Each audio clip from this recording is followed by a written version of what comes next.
Excellent. Well, welcome to today's presentation of Birding the Calendar, Where to Go Birding in May with Luke Safford. We always start off all of our presentations or all of our events by reminding people of our mission here at Tucson Audubon, and we are here to inspire people to enjoy and protect birds.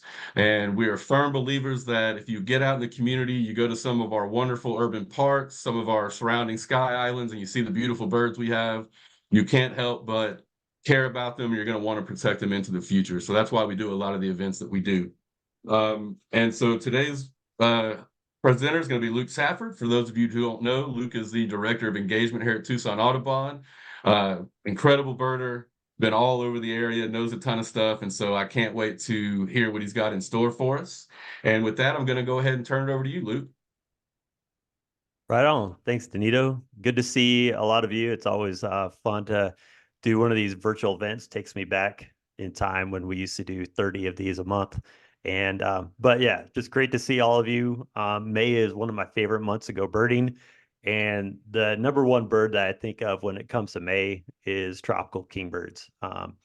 These tropical kingbirds, this photo was taken at Sweetwater by my friend Dan Weiss. As a lot of you know Dan. He's been on a lot of the Sweetwater walks, does a lot of stuff with Tucson Audubon. Great photographer. But these tropical kingbirds, they nest right in this area every year and always come back about around May 8th, 9th, 10th, around there. So I'm really stoked for a couple of weeks to see these out there. Maybe some of you will join us. You know, we do these virtual events like this, but it's always better to just be out in the field together. I know some of you were out there with us not too long ago. So tropical kingbirds, that's what I think about in May. And so as we go through this presentation, we'll talk a little bit about what it's like to bird in Southeast Arizona in the month of May, what you can kind of expect. And then we're going to hit on two major locations that I was thinking about for this upcoming month. And so I will reveal those to you pretty soon. And after each of those locations, we'll have a little bit of time if there's any questions. So if there's anything in the chat, or if at that time you can unmute yourself and ask questions relating to those specific locations. And then at the very end, time permitting, we can talk about a few other locations or any questions that you have about birding around here. I know some folks tune into this just because they're vacationing in the area during the month. And so maybe you have some questions about other areas, and we can hit those later. So to save those questions for sure. But let's talk a little bit about what it's like to bird here in Tucson in May. So a lot of us, wherever we live, we think of May as a very central spring month. But really in Tucson, it's kind of like the first month of summer, even though it's not summer yet, it's still spring, but it's hot. So like what to expect in May, expect it to be hotter than you probably think it should be. So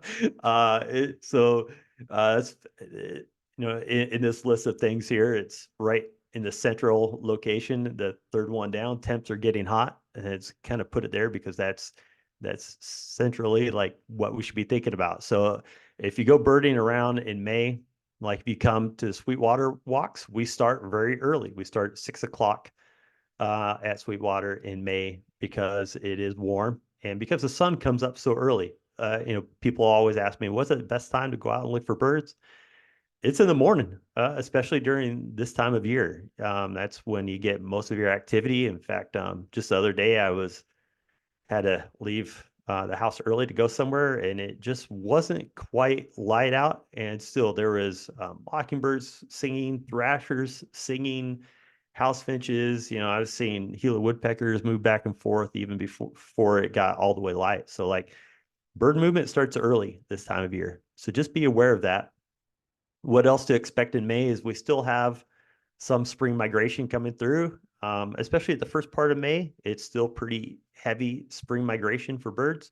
But as we go throughout the month, that does kind of peter out a little bit. But we do have, like, there's specific birds that just start coming back this month. We get all of our Lucy's warblers and Bell's vireos and Astro flycatchers early. Well, there are late arriving birds too, like sulphur-bellied flycatchers, varied buntings, tropical kingbirds, even like yellow-billed cuckoos, they come even later. So just be aware that there are birds that haven't really come back, like blue grosbeaks, that will be coming back in May. So that's the beauty of migration, is that everything just kind of comes at a different time. So I've been talking with a lot of people about our upcoming bird festival in August, and they asked like, "Hey, do you have any night trips? How many night trips do you have to go out and look for owls?" And honestly, we don't have a whole lot because owling in August is hard. And then I tell people that they're like, "Well, when's the best time to go owling?" It's in May. So like right now, like late April and May is amazing to get out at in the evening, late evening and night, listening for owls, and like Mexican whippoorwills and common porwills and buff color nightjars start coming back. So it's an awesome time. In past different where to go birding sessions, we talk about like going up to Madera Canyon and walking up the Carrie Nation Trail just a little bit to a little bench and just sitting there at sunset and waiting for whiskered screech owls and Mexican whippoorwills and northern pygmy owls and who knows what else start calling out there. It's just a real magical time to be out right at dusk at night. Elf owls are calling the most right now. So I would say, like, if you have a chance to get out and to experience the nightlife of birds, like now's the time to do it. Danito and I are going out Saturday morning for our big day birdathon, and we're meeting at 2:30, and then we're going to go up Mount Lemon, and we're going to hear flammulated owl, because this is the best time of year for flammulated owl, late April and May. So just be, yeah, find a night where you can go out and do that. It's a lot of fun.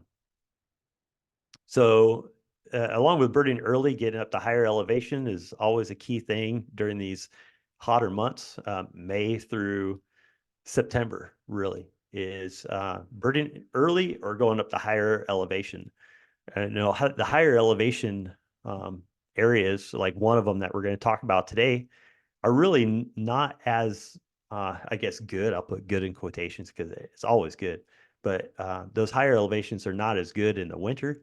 But like right now, like that's the locations you want to be. Like May especially is a great time to hike all the way up to the end of Carrie Nation Trail, or to go all the way up Summer Haven area on Mount Lemon, or go up and look for Mexican chickadees in the Chiricahuas. Like it's a fabulous time because not only will you get those birds that are there year round, but you get all these different breeding birds that are back. And then late May is good for, like, if you're a bird chaser, for like rare bird chaser, like if you hear about a hooded warbler that's in the Tucson area and you want to go chase it, late May is probably going to be the time when you get like hooded warblers, or you get American redstarts, or different vagrant eastern warblers that come through. So just something to be thinking about. Those are a few things when I think about birding in May, what to expect. So let's talk about the first location we're going to talk about today is Ramsey Canyon. So I don't know how many of you have ever been to Ramsey Canyon, but this is like a magical spot for me. We'll talk about some of the reasons why it's magical, but it's run by the Nature Conservancy. And so there's a parking area outside of it right there at Ramsey Canyon, with like a visitor center, kind of a nature shop area, and then a trail system that goes up into the Conservancy area, and then different trails that go out from that. And so we'll talk about all those trails. We'll talk about how to get there and what Ramsey Canyon is really about. But first, let me show you, actually, let's show you on the map. Let's look on the map where Ramsey Canyon is at. And let me, where's my new share? There it is right there. Boom. All right. So Ramsey Canyon is on the east slopes of the Huachuca Mountains, one of our many sky islands that we have around here. So as I scroll back here, you'll see a little bit like the big picture of where the Huachuca Mountains are at, and where it is in relation to Tucson, Arizona, because that's our home base, right? So here's Tucson up here. And then you have, of course, the Catalinas here. You have the Madera and Santa Rita Mountains to the south. And then as you go further to the east, this whole green section right here, that looks kind of like Peru. And now that I look at it, that kind of looks like Peru, or like, yeah, something like that. The shape of it. And here's Ramsey Canyon just to the west of Sierra Vista. So it's about an hour and a half from Tucson. So if you're driving from Midtown Tucson and you're trying to get to Ramsey Canyon on the east slopes of the Huachucas, it's about 90 minutes. I think just a little over 90 minutes. And I mean, you could do all this Google map stuff yourself and figure that out. But basically, just get on I-10 and go south on Highway 90, and you go through Sierra Vista. And as you just take 90 to 92 all the way down south of Sierra Vista, there will be a road right here. And it's called Ramsey Canyon Road. Can you believe that? It's aptly named. So it's pretty easy to find. You just go south all the way through Sierra Vista, take Ramsey Canyon Road, and at the very end of Ramsey Canyon Road is the Ramsey Canyon Nature Conservancy parcel and area. Super easy to get to. And so why would we be going there? Well, actually, let's talk about a few things here. So it is closed Tuesdays and Wednesdays. So Nature Conservancy owns it, runs it. It has certain hours, only certain hours that you can access the trails and everything into there. And that's from 8 a.m. to 5 p.m., except for Tuesdays and Wednesdays, it's closed. There's an $8 fee. I think it's different if you're a Cochise County resident. It's also free, I think, if you're under 17 or under. So for your kids or grandkids or whoever, you take them. It's actually a great spot to take kids. Yeah, actually, my son wanted to go here one day for his birthday, and we took him and his friend, and they loved it. There's limited parking. I think there's only like 20 something parking spaces there. So get there right at 8 a.m. is good. You want to get there early anyway. So we just talked about that.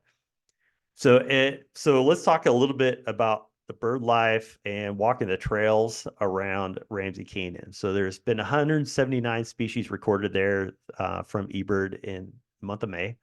There's a bunch of So one of the draws of Ramsey Canyon is the hummingbird feeders. So right there by the visitor center, they have hummingbird feeders out all the time, and you can get tons of all sorts of species there. You get rivules, broad-billed, broad-tailed, black-chinned, Annas, violet crown, blue-throated mountain gem, and the list just kind of goes on. I mean, there's all sorts of different types of hummingbirds that you could find there, but those are always there in place. You can see there's a little trail. There's this, if you can see this little map here, this is this is just from the All Trails app, but it shows you a little bit of elevation gain. The elevation, there isn't much of an elevation gain on this little trail that's right in the preserve. I think it's just like around 200-foot elevation gain. It's about a 1.25 mile kind of loop. There's a couple different loops in there. There's the Bledsoe Loop and the Grand View. And it's actually pretty cool. There's like a leopard. I think I'm trying to remember what type of leopard frog it is. Chihuahuan, some type of leopard frog pond that they have on one of the loops, on the Bledsoe Loop. And then the whole area is like a place that was bought, I think, for mining or something. So like there's some old homestead houses that are on the trail as well. So it's just not birds. There's a lot of other cool things to look at for you, maybe for your spouse that's not a birder, which we call those SOBs, spouse of a birder. So like they could be interested in other parts of the trail as well. And then there's benches along the trail, so you just kind of sit there and just kind of take it all in. There's these huge sycamores all throughout this canyon where you're walking. Huge sycamores and junipers, and there's, you get as you get a little higher, you get some other evergreen trees in there, some oaks, but it's really cool Madrean evergreen habitat. And so just sitting on the benches along the trail, just offers a lot of opportunity to just kind of soak it in. You can get quaddies running by. You can have all sorts of, we'll talk about all the birds you'll have around you. But it's a very easy trail. Yeah, like I said, I've taken my kids there when they're young. I have taken my kids up this Hamburg Comfort Springs Trail portion. So, like, as you can see, it kind of loops around here. I think this is the Bledsoe Loop here at the very end of the trail. And then you can see this black line that kind of comes kind of south of the Ramsey Canyon Trail. And so that actually climbs about oh, I'm trying to remember how much, but it is crazy steep. And my daughter cried as we walked up that. So we'll talk a little bit more about the Hamburg Comfort Springs Trail. We did get up there, but like you only want to do that if you're like uh, physically fit and yeah, you just kind of have to know yourself whether you're going to do that or not. And you don't have to go up on that trail to see everything.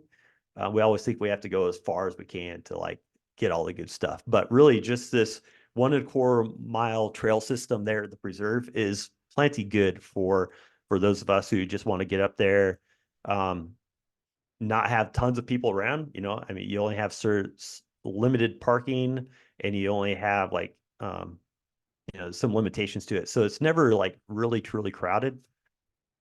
And so you can just stay in that 1.25 mile loop and just kind of soak that in. So what can we expect as far as birds? Now, I kind of got a little crazy here with all the birds I put here on the right of this painted redstart. Um, I was looking at I really like the bar chart function for eBird, and so I just started listing a bunch of the birds that were like fairly common on the eBird charts. And I realized, hey, I can't fit all the stuff on there. So there's a lot, there's more than even this, but these are ones that you could probably really expect. Oh, here, I'm gonna stop my share because I want to be able to share sound too. And I always forget to click on that. So I'm gonna stop my share and then share it again here really quick. And just make sure that I share it with sound. That function is in a new spot. So I just had to open that up. There we go. Should be able to see that again. All right. So let's start with this painted redstart, which is, man, I feel like painted redstart doesn't get as much publicity as like red-faced warbler, but painted redstart is a legit really cool bird. And we all have our different favorite parts about a painted redstart, but mine is a real little sad teardrop, white teardrop on the eye there. Just got to point that out. And I wanted to play the call too, so I think it's good to see and hear birds. So here, let's listen to painted redstart.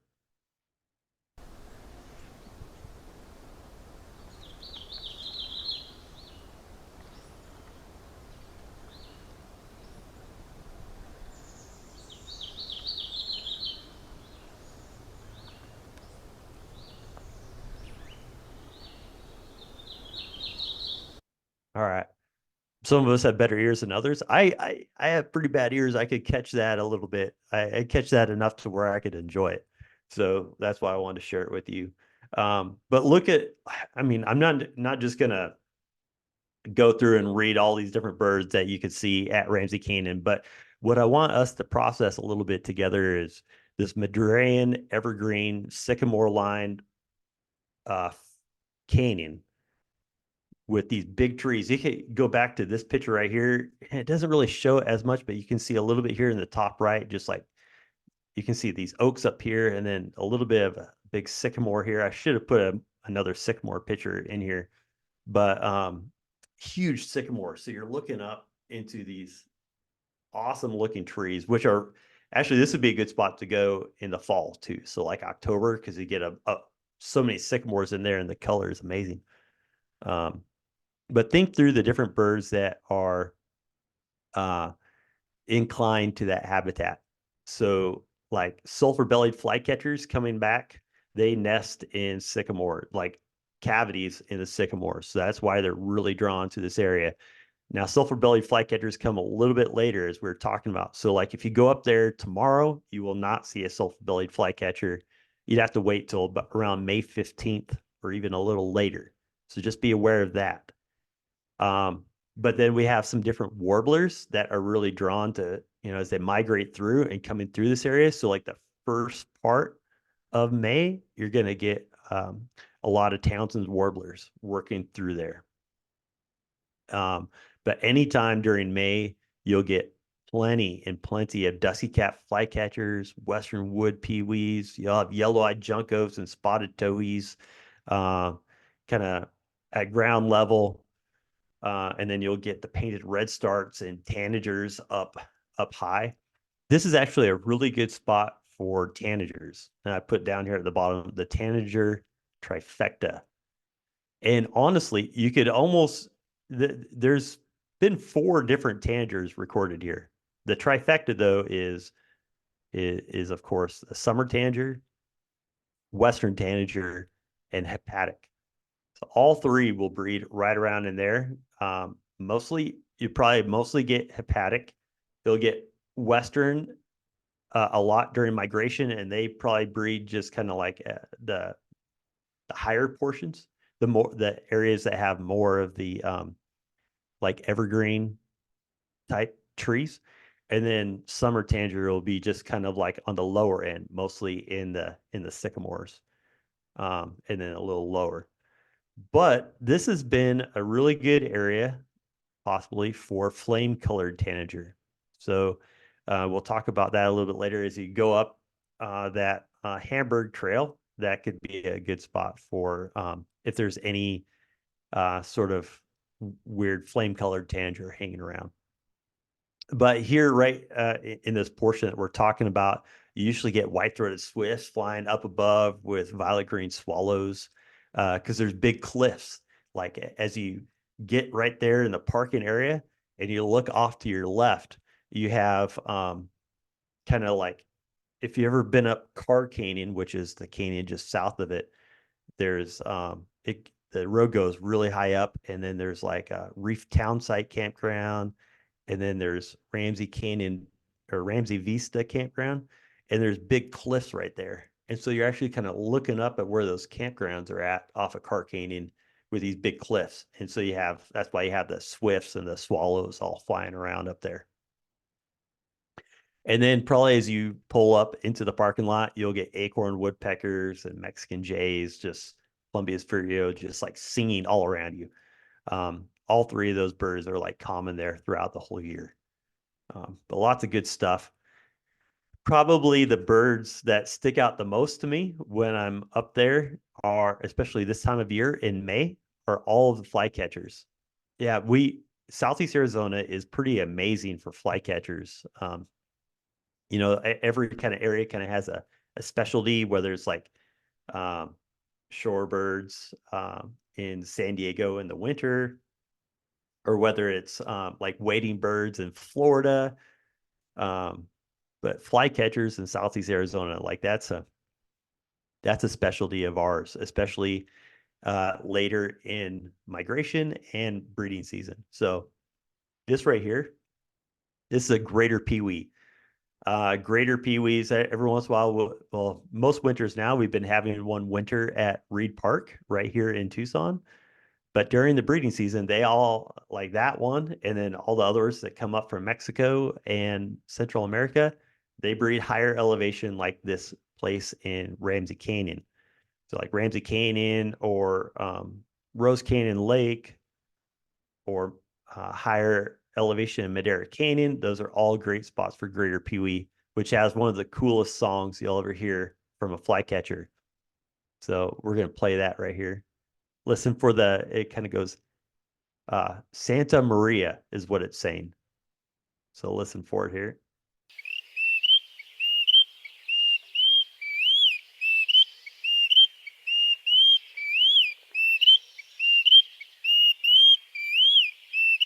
And that one just keeps on going for like another minute. So I'll stop that. But like the Santa Maria, that's kind of like what it does. But think through like all the different flycatchers you'll get here, the greater peewee and the Myarchus flycatchers, dusky capped, brown crested. Both dusky cap and brown crested are really evident in Ramsey Canyon. You'll get western flycatcher, which thank God we don't have to differentiate between Cordilleran and Pacific Slope anymore. But this higher elevation is probably more that what was used to be the Cordilleran, but Western Flycatcher. You get the Sulphur-bellies. You just go on and on, like all the different flycatchers that are around here. Western wood peewees. And so yeah, listen to their song. That'll really help you. But like that's my favorite thing to do, is to just sit there on the bench and listen to the calls of the greater peewee. So this is higher up from the preserve. This is part of the Hamburg Trail. So as you do that 1.25 mile loop, that's really easy. You'll see a trail that kind of goes off to the upper left.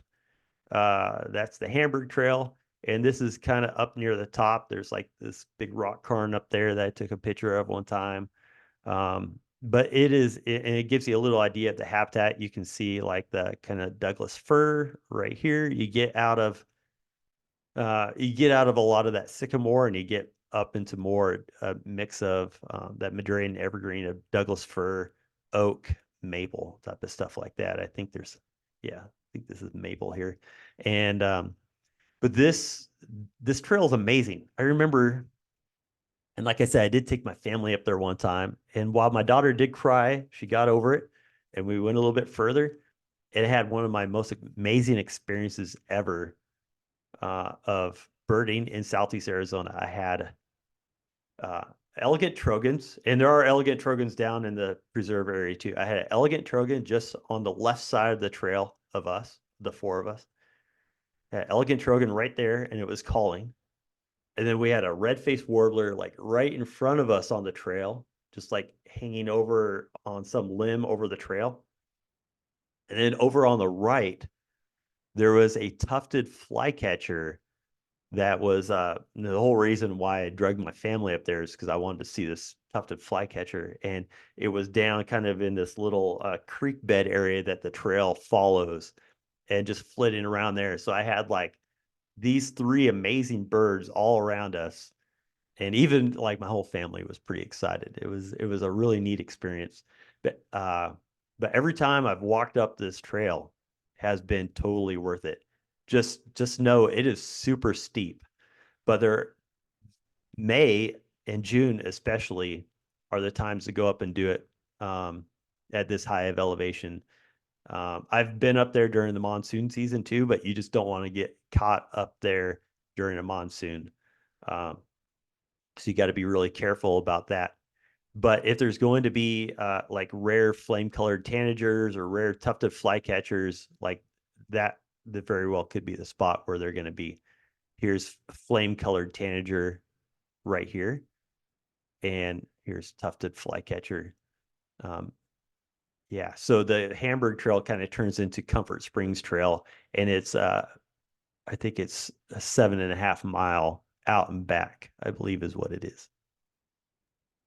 Hey, Red Luke, if you face. don't mind. Oh yeah, Oh, go ahead, dude. I Yeah, just what's wanted to up? jump in. You were talking Please. about the Comfort Springs Hamburg Trail. Yeah. And we actually have a question in the chat that's about that specifically. Yeah. Um, and it was Veronica who was talking about how she's it's kind of a two-parter. She's seen reports of hermit warblers, excuse me, up on Mount Lemmon, and she Uh-huh. was just Yeah. curious about kind of what the best time for those would be, and maybe some other Now. spots to get them besides Lemmon. And Mm-hmm. then also she was saying that she's read that the Comfort Springs Hamburg Trail can be accessed via Car Canyon, but just do you know Okay, what yeah, the I'll show you access that. point is like?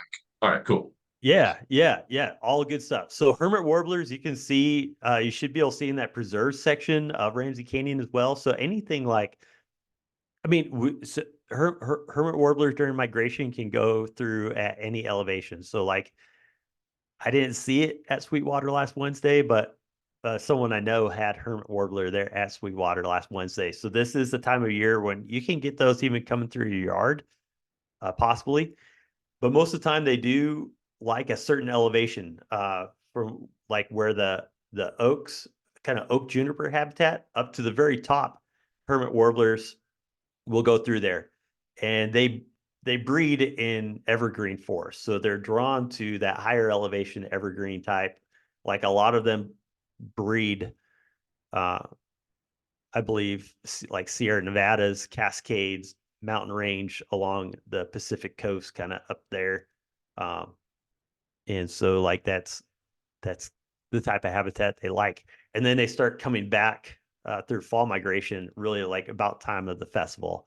The second weekend of August is like kind of like prime hermit warbler migration. I remember one time during the festival, one of our leaders and groups had a flock of like 50 or 60 hermit warblers moving through Incinerator Ridge Road.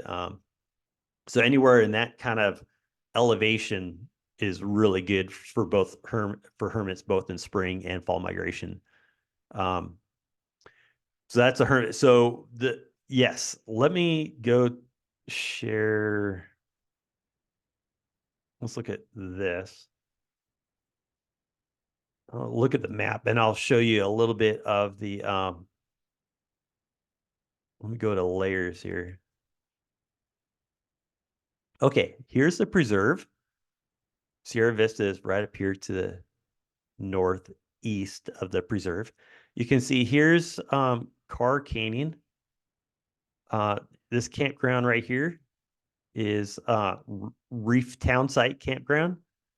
That's part of Carr Canyon. And there's going to be another campground right here, Ramsey Vista Campground. So this is the very end of Carr Canyon Road. Carr Canyon Road is I wouldn't take a Prius up there. I would take something that has a little bit of higher clearance. We do take 15-passenger vans up there, so that is possible, but it's a rough road. It's a very steep road. You will have cliffs on like a drop-off cliff, like right next to you. So just be aware of that. But there is a campground here. It says it's temporarily closed. I'm not sure about that. But from this campground, there's a trail. You can see a little bit of the trail right here as it weaves its way here and then off to the west. And it drops down into this big old mess of, this is all like deep evergreen forest. This would be a great spot for spotted owl, by the way, right through this evergreen forest. And then it drops down. Let me pull back up.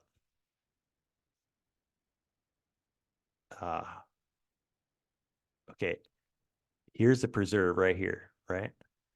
So this drops down. This is kind of not a cliff, but like pretty deep.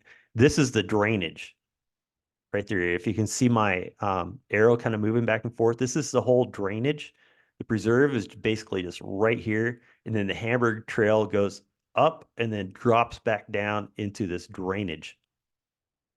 And so you can hike from the end of Carr Canyon at the campground down to the preserve. I've done that before. You just have to have a car on either side, and it's a longer hike. I can't remember how many miles that is, but it is doable in a day. But you got to be fit. It's steep, and so just be aware of that. But that's kind of like the structure, like map wise, of like where Carr Canyon is at and where that trail is at that can link up to Ramsey Canyon. So this is the Comfort Springs Trail, and then it connects with Hamburg Trail right here. So hopefully that helps you a little bit there, Veronica. Any other questions about this so far before I share something else about Ramsey Canyon?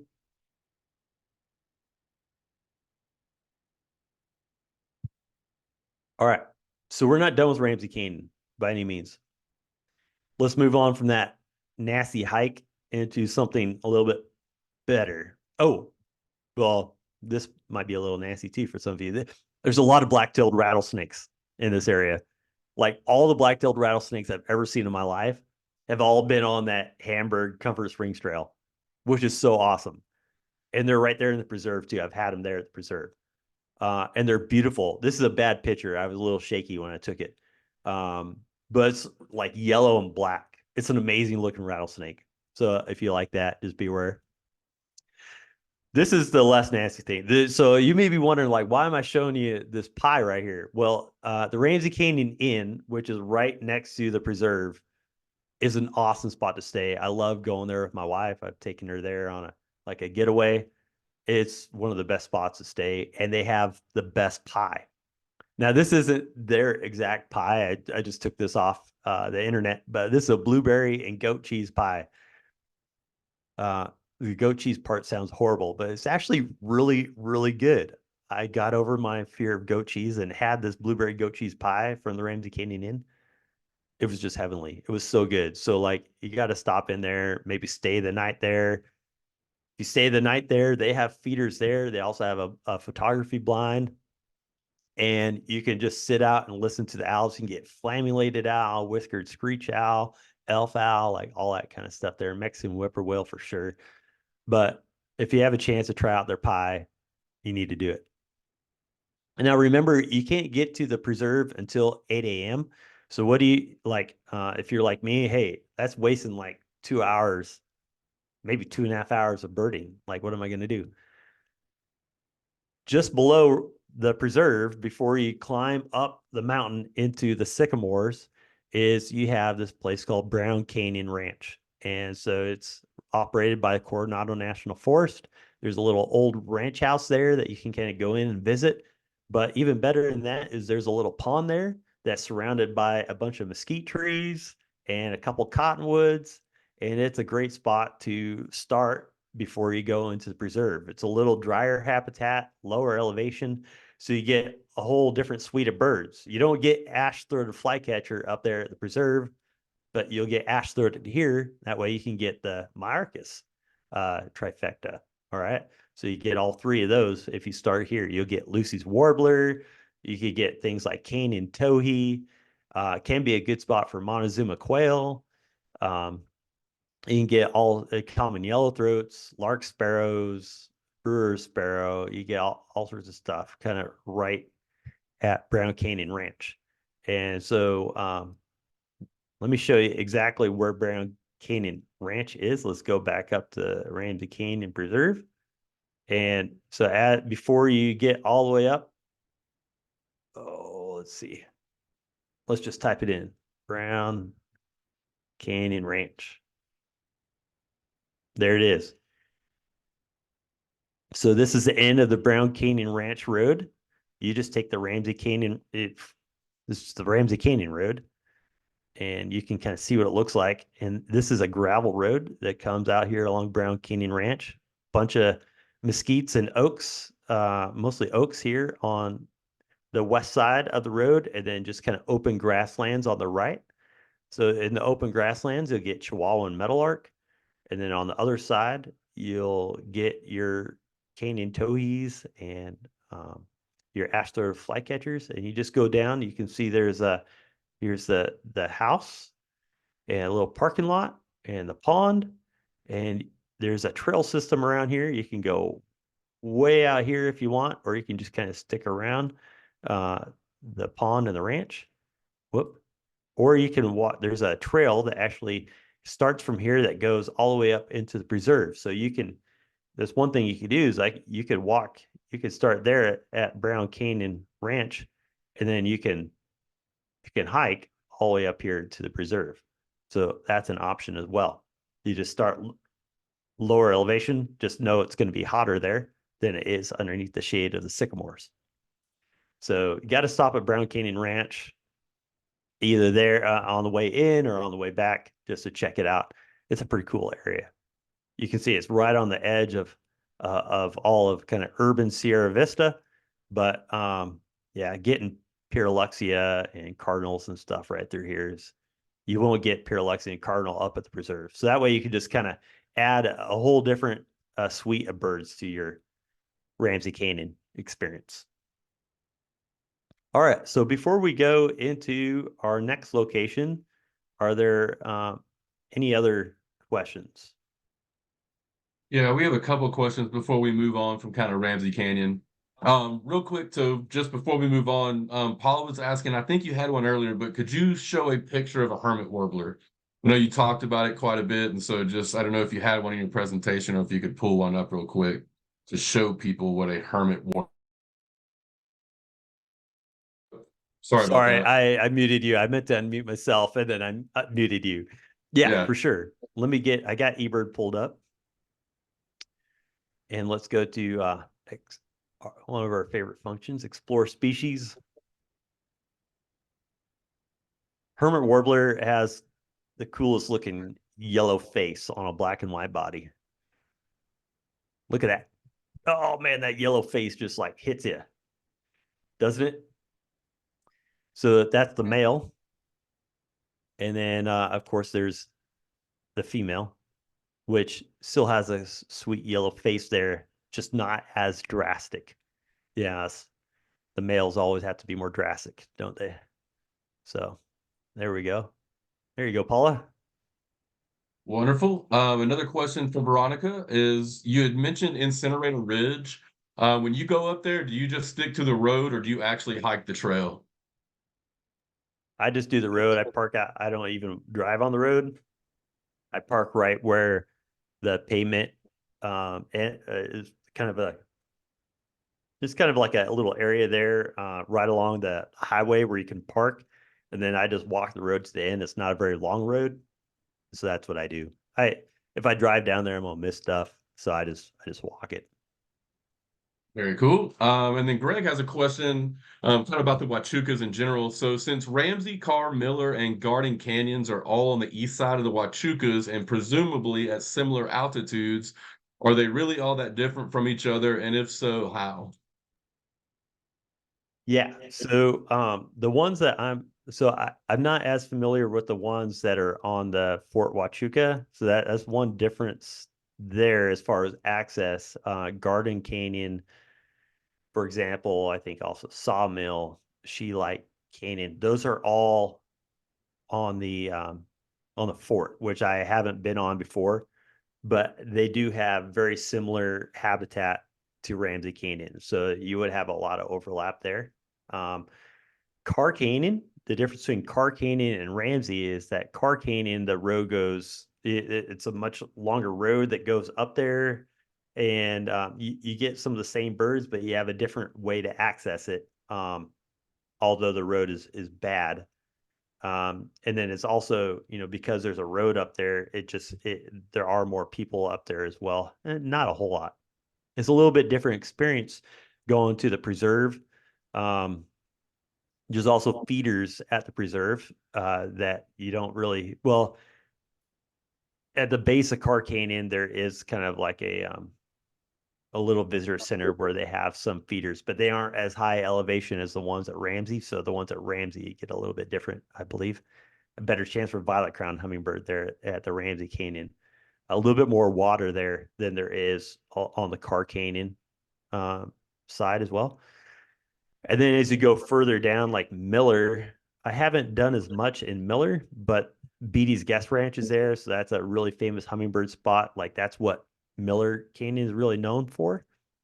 And then Ash Canyon is lower elevation, so that's where you get your Lucifer hummingbird that you wouldn't find at in the other canyons. But yeah, they're all there on the east. They offer a little bit different experience. The birds are fairly similar for the most part, but it just depends on elevation and where you're at in that canyon. Thank you, Luke. And then one last just kind of question or maybe just a little bit of help with, but Joanne was at the Brown Canyon house last year. She said it was really cool, but she said there was no water there. I see you still have it pulled up in your tabs on the map.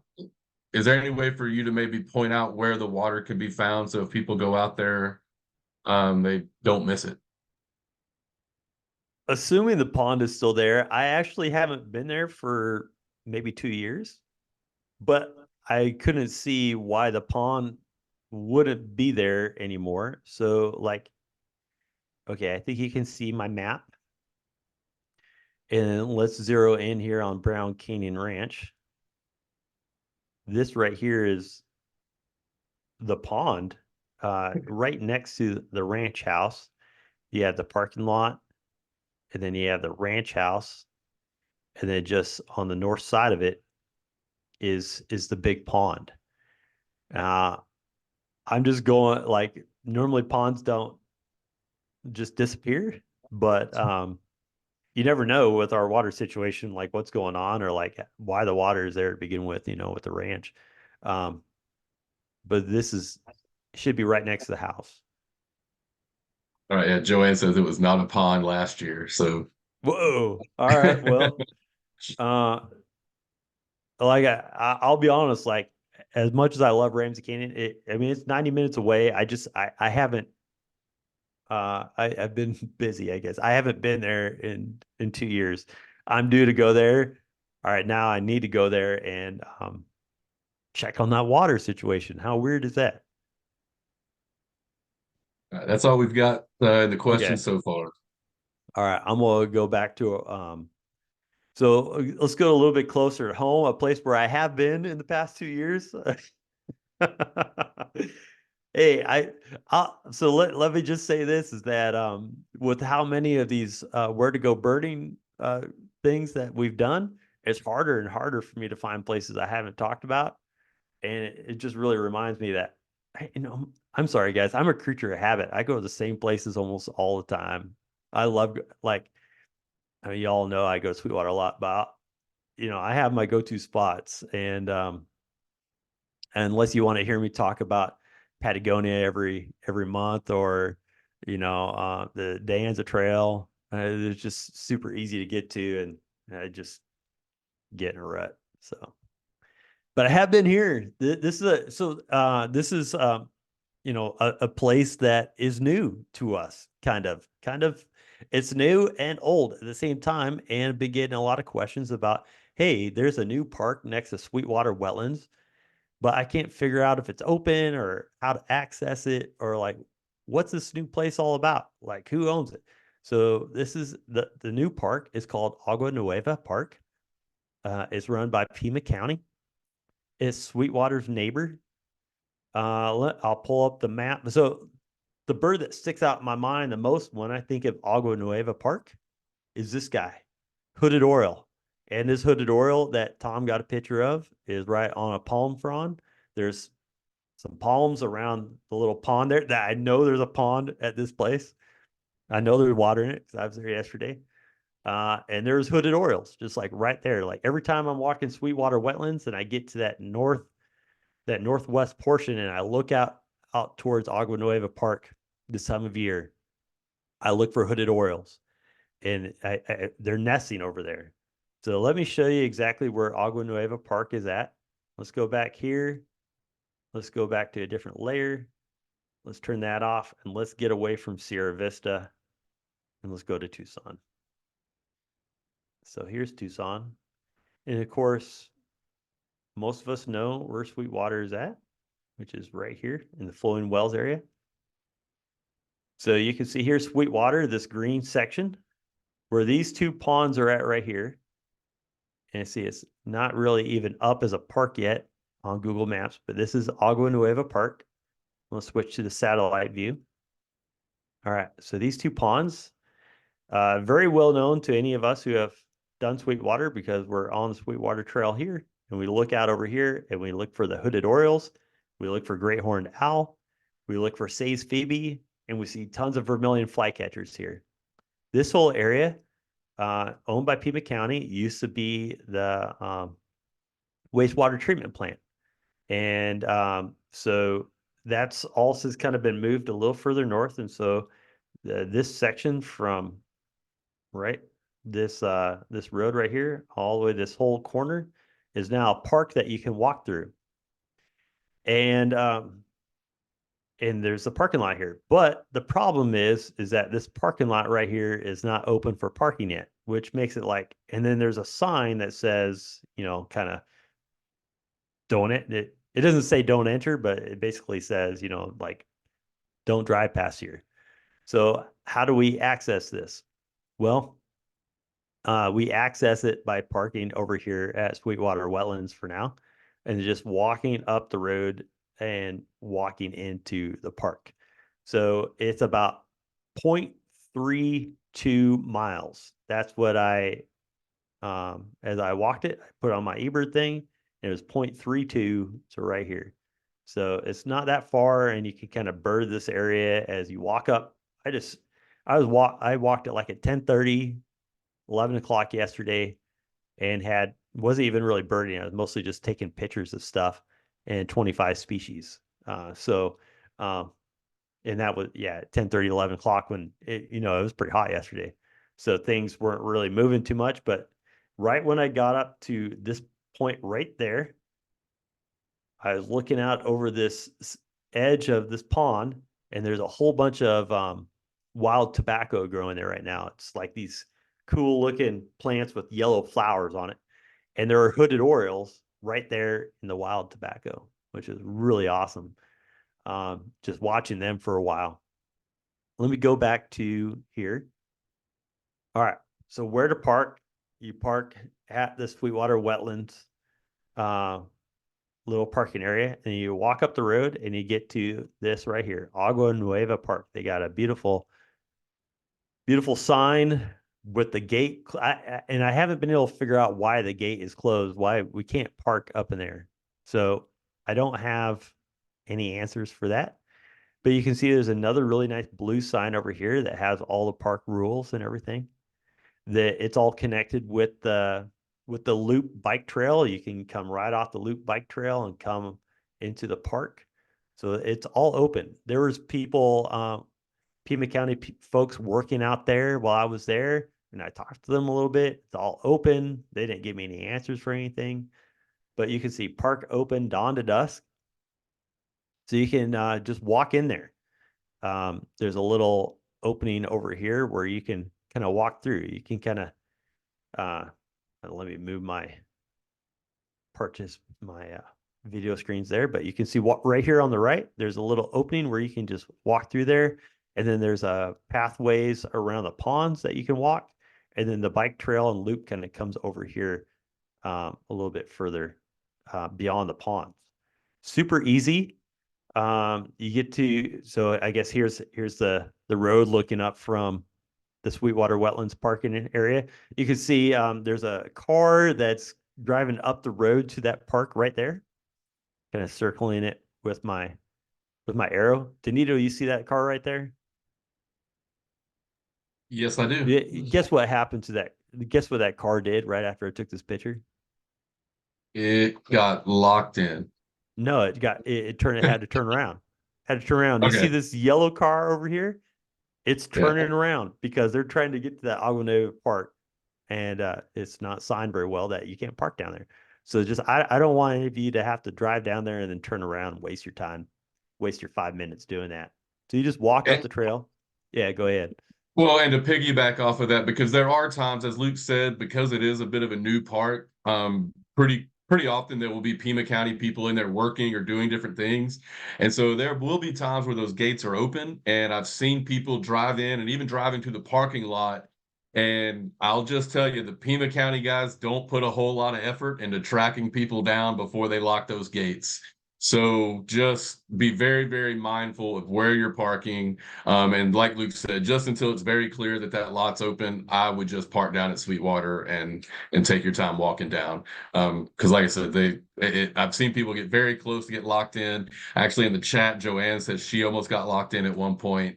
So even if those gates are open, I would Gotta be be very, careful, very Joanne. cautious about going down that road. But Yeah. it is okay to walk in? Yes. Yep. Okay. That's the main reason why I wanted to talk about it today, because we had so many questions about it. And I've had questions. It is definitely okay to walk in.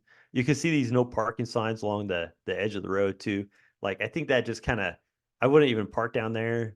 It's really not that far to walk. So I just park at Sweetwater and walk down there and access it that way. Um, here's the pond, actual pond. So in case like you haven't been there and haven't seen it, you can see this wild tobacco is growing along the edge here. This is some other non-native stuff. I'm trying to remember the name of, or these might be some willows. I can't tell. Um, but a lot of the wild tobacco, and those yellow flowers attract black-chinned hummingbirds, Anna's hummingbirds, broad-billed hummingbirds. You see the palm trees all around here. Just be checking up in the palm trees. The hooded orioles like to nest up in the palm trees. Can also get great horned owl roosting up in those trees. We had one for a while, kind of during the early spring. I think it might be getting a little too hot. So I think maybe it's chosen a different roosting spot because less exposed roosting perch is probably needed because of the heat, probably. So I think that's why it's not there. But there are great horned owls around here, and can be a spot for belted kingfisher, all of that. So as the ponds, tropical kingbirds as well. So tropical kingbirds, while we have them nesting at Sweetwater, we also had a pair nesting over in this area last year. So I would probably I'm assuming that there's multiple pairs of tropical kingbirds nesting in the Sweetwater Agua Nueva Park area. So it'd be pretty cool to find where they're nesting at there this year, now that we can walk in there. All of these palm trees, big pine trees, cottonwoods that are there, really good to be looking for, like black-headed grosbeak. Look for western tanager. Those will be moving through in these next few weeks. And honestly, the eucalyptus is there, and all these larger trees that are around these ponds are like really good magnets for migrating neotropical birds like those. So be checking those out a bunch when you're there. So this is so the ponds are back here. You can see the big pine over here and the palm trees, and all this. So the ponds are back here. This is the big area that's kind of, as you can see, this sign says restoration area. They planted some trees out in this kind of field. The old buildings are over here to the right, but the bike path goes around the edge. You can see the fence goes right along the edge of this fence. Coming up, I'm hoping that this area will be good for lazuli buntings. That could be something to be looking for out there. But just don't walk out in the field. It's a restoration area. At least that's what the sign says. But you can walk that and kind of make it a loop and come out closer, a little bit further down the road. You can see this is kind of like a makeshift entry departure point.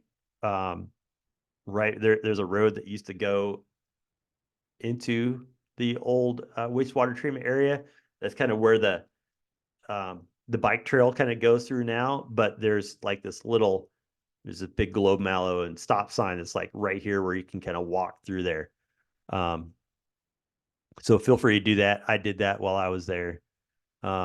And yeah, it was all good. So that area is open. You can't park there, but please walk through there and enjoy it. Any questions on Agua Nueva?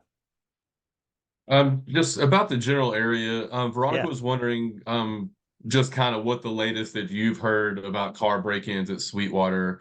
A few years ago, it was happening quite often. Just kind of wondering what the current status of that is and what you've heard. Yeah, actually, things have gotten really good there. I haven't seen any glass. I haven't heard of any car break-ins for like quite a while now. I wouldn't leave like a spotting scope just like out in the open. Like you don't want to do that anywhere. But things have been really good. Yeah, Tucson Water has done a good job in making sure that place is safe. And just so y'all know, Agua Nueva is really close to Sweetwater. Some of you may have met Alex Patia out there. Alex is our new Sweetwater Wetlands coordinator. He works in conjunction with us in Tucson Water. And so he's a presence out there at Sweetwater. If you have any questions, be looking for him, and he can help you out while you're there. So any other questions there before we move on? Right Nope. about noon. So cool. Well, May is an amazing time to go birding. It's not my favorite month is August. I'll always stick with August, but May is like, I think, a close second. I think I like May even more than April. March is probably third. September is fourth. April's fifth. But May is second. All right. So May is really good, and there's a lot of good spots to go check out. We talked about how the night birds are really good if you go out to California Gulch or Warsaw Canyon or Brown Canyon for buck-colored nightjars. This is a great time of year to go do that. we haven't talked at all about shorebirds or anything like that, but shorebird migration at the beginning of May is super awesome. So going out to Lake Cochise, some of us just went out to Lake Cochise last week and had 60 plus birds, almost 70 species. I mean, it's really good right now and will be good for the first part of May. There's a lot of other great spots: the Incinerator Ridge Road, Marshall Gulch, Summer Haven for red-faced warblers. I really like going to Arivaca Cienega. Arivaca Cienega is down in Buenos Aires National Wildlife Refuge by Arivaca, and that's a great spot for lazuli buntings and blue grosbeaks and thick-billed kingbird. That's another good one that kind of comes in right through there. But you can't go wrong really with birding anywhere in Southeast Arizona in May. But these are just a few spots that I really wish I could go to or like to go to. But now it could be a good time. Like if you have questions about other locations or about specific birds, we can spend about 5-10 minutes going through that right now too. If you guys have any other questions, otherwise, I hope you get out to Ramsey, and I hope I get out there soon too. So feel free to take yourself off of mute if you have any questions, or Danito if anything's in the chat. Yeah, I have a question. Yeah. What's going on over at Mason? I mean, all the building that's going on there at the corner of Thornydale and Cortez. Oh yeah, with the they put in the car washing place. What's that they're place? building something else there now. Yeah, they certainly are. Yeah, so thankfully, we have the big property around the Mason Center, and Pima County has some property there next to us too that we are making sure stays native Sonoran Desert and isn't developed. So you're talking about the Mavis Beacon Park? Yeah, that park, and then also there's some more to the south of us, I believe, that we are working with Pima County to make sure we preserve.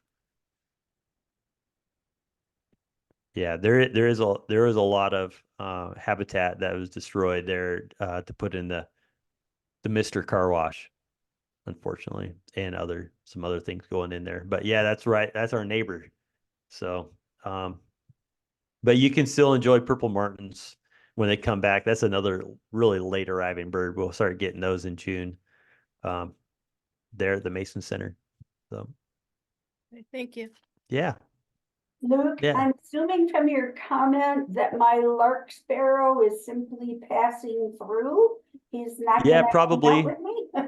Yeah, Joanne. The lark sparrow probably passing through, probably not going to be nesting in your yard, but it's a great yard bird. I don't have any. I've never had one in my yard. Yeah, But this I would is expect first. this is a perfect time for it to come through because they migrate through. Here, this is kind of fun. Here, let's do it. Let's go to eBird here real quick. eBird, and then well, let's look at lark sparrow.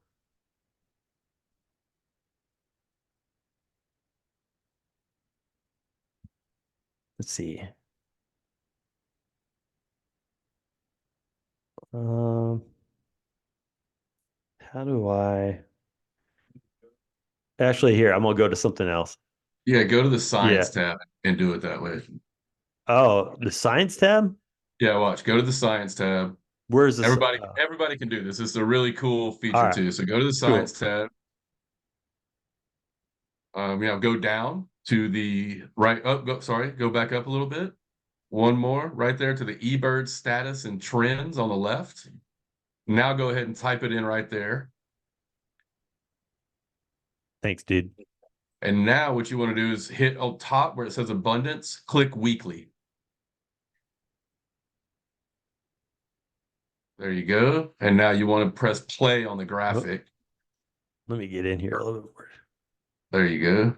I'm messing it all up. All right, here we go. And then press play right there, and it'll take you through their year-long migration. And you can pause it anytime you want.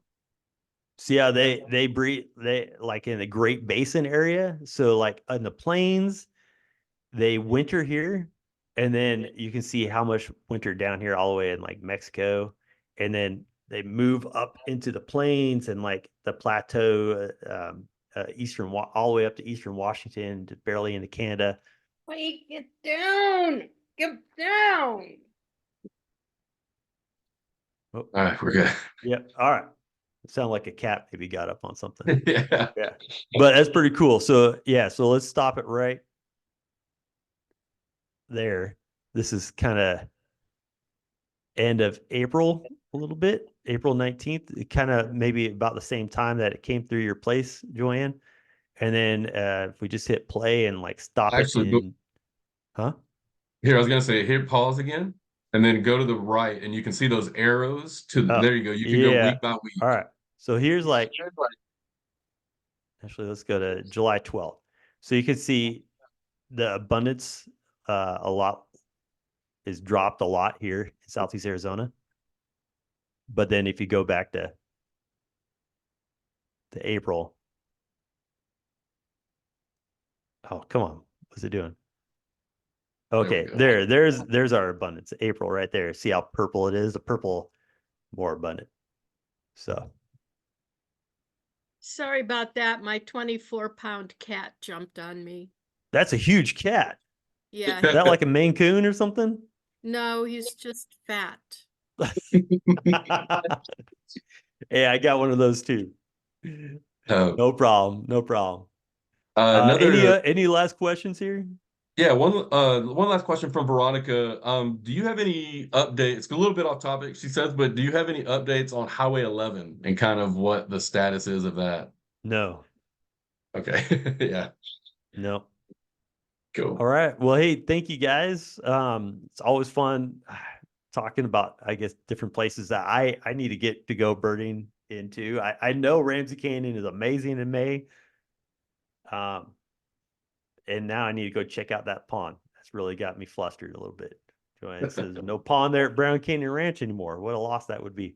But anyways, hope you get out birding and enjoy yourself. Enjoy the last part of the kind of easygoing weather that we have before it gets really hot. And hopefully I'll see you out birding sometime soon. If you have any other questions, just reach out to Danito. You can reach out to me too. And and then just good birding and have a great rest of your day. And then just as we're wrapping up again, thanks everybody for being here. Big thanks to Luke. And again, I will send out a email today. It'll have a direct link to this on our YouTube channel. So like I said, if anybody happened to get here late, if you had to step away or leave for any reason, you can always go check out not just this presentation, but any of the virtual events that we do. They're always there on our YouTube channel. And so with that, we're going to wrap it up. Thank everybody for being here, and we can't wait to bird with all of you soon. All righty. Take care.